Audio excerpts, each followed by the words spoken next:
ngayon ay dumating na ako sa bahay at nakuha ko itong package galing sa Lazada, which is MoFangJiaoShi MF3RS. So excited na ako i-open to. So unbox time. So yeah guys, so ito na yung Rubik's Cube na MoFangJiaoShi MF3RS. Ayan, MoFangJiaoShi MF3RS Rubik's Cube. Kuha ko lang siya sa halagang 324. So let's open it.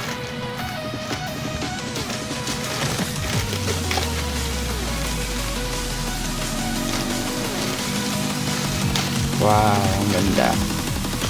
Ito siya, wala ng laman. Lagay na natin. Ito siya. Oh, ang ganda.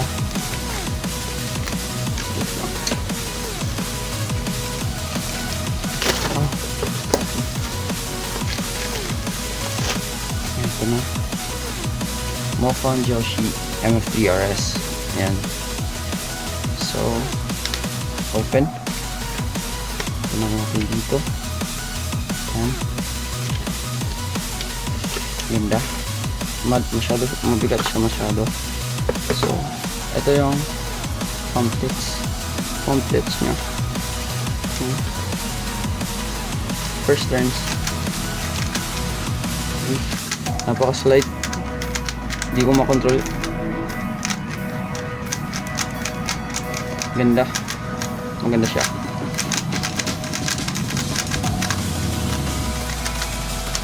Ganda nito. Tingnan nyo naman yung tag. Wow, MoFangJiaoShi.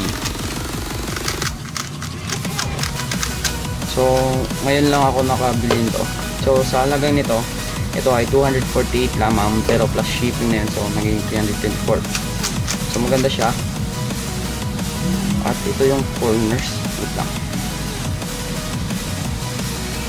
Kunin natin. Oops.